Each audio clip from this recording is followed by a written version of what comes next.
हमने खुद अपने सामने देखा। हम यहाँ कोर्टों में इस बात की लड़ाई लड़ रहे हैं कि हम इनकी मजबूरी है, ये हमारी मजबूरी नहीं है। अगर इन चैनल्स ने, इस यूट्यूब ने, इस फेसबुक ने और इस व्हाट्सएप ने हमारे मुल्क में फसाद ही क्रिएट करना है तो बेहतर है कि ये बंद हो जाए। चाइना में ये नहीं चलते तो क्या चाइना की इकॉनमी बैठ गई उसकी वजह से? इंडिया ने पाबंदी लगाई, अल्टीमेटली उन्होंने बैठ के उनके साथ नेगोशिएट किया और अब तमाम चीज़ों के जो ऑफिसेज हैं वो इंडिया में मौजूद हैं। इसलिए मैं ये कहता हूँ कि हुकूमत को स्टेप फॉरवर्ड करना चाहिए, इनके साथ बैठ के नेगोशिएट करना चाहिए। अगर नहीं है तैयार तो अब इनसे अल्टरनेट रेमेडीज़ आ चुकी हैं, उनको ऑप्ट कर लें। चाइना से ले लें आप कोई यूट्यूब चैनल, उसका अल्टरनेट जो भी होगा, आप फेसबुक की जगह कोई और ले लें, व्हाट्सएप की जगह कोई और ले लें। तो आप एक 24 करोड़ की आबादी का मुल्क है और अब तो हर गांव, हर ज़िले में जिस तरह मोबाइल और सोशल मीडिया का इस्तेमाल है, तो वो ये उनकी मजबूरी है, हमारी मजबूरी नहीं है। और जो असल चीज़ जिसके बारे में मैं बार बार अभी ये कोर्ट के रिलेटेड मैं कहूँगा कि असल बात ये है कि मुल्ज़िम, हम कहते हैं कानून के अल्फाज में कि जो अक्यूज़ है वो favourite child of the law है।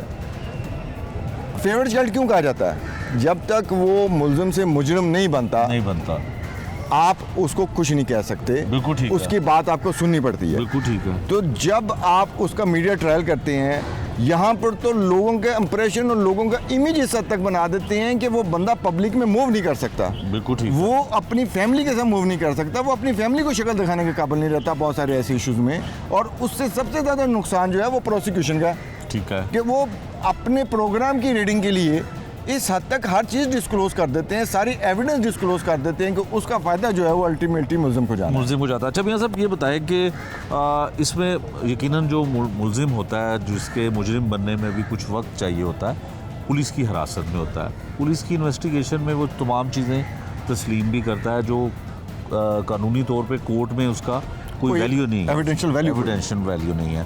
तो इसी तरह से जब वो कैमरे के सामने अपने बयान देता है कि मैंने ये कत्ल किया या डकैती की या कोई भी हीनियस क्राइम को वो मानता है कि मैंने किया, तो फिर अगर कानूनी तौर पे अगर पुलिस की कस्टडी में उसकी कोई स्टेटमेंट की वैल्यू नहीं है, तो इसकी वैल्यू है कि वो जो कैमरे के सामने मानता है और ऑन करता है अपने जुर्म को। देखिए, फिर वही बात है, जब तक वो पुलिस की कस्टडी में है वो कहीं भी कोई बयान दे अदर देन 164 की स्टेटमेंट, ठीक है, जो बिफोर द मजिस्ट्रेट, और उसका एक स्पेशल प्रोसीजर मौजूद है कि मजिस्ट्रेट पुलिस वाले को भी निकाल देगा। उस कमरे में बाहर खिड़की से बाहर भी कोई ऐसा बंदा नज़र ना आए या व्यू ना हो कि जो उसको प्रेशराइज करने का सबब बने, और मजिस्ट्रेट उससे पहले कुछ क्वेश्चन पूछेगा कि तुम किसी पाबंदी के तहत तो नहीं दे रहे या तुम्हें कोई प्रेशर तो नहीं है, और उसके बाद उसका बयान लेगा।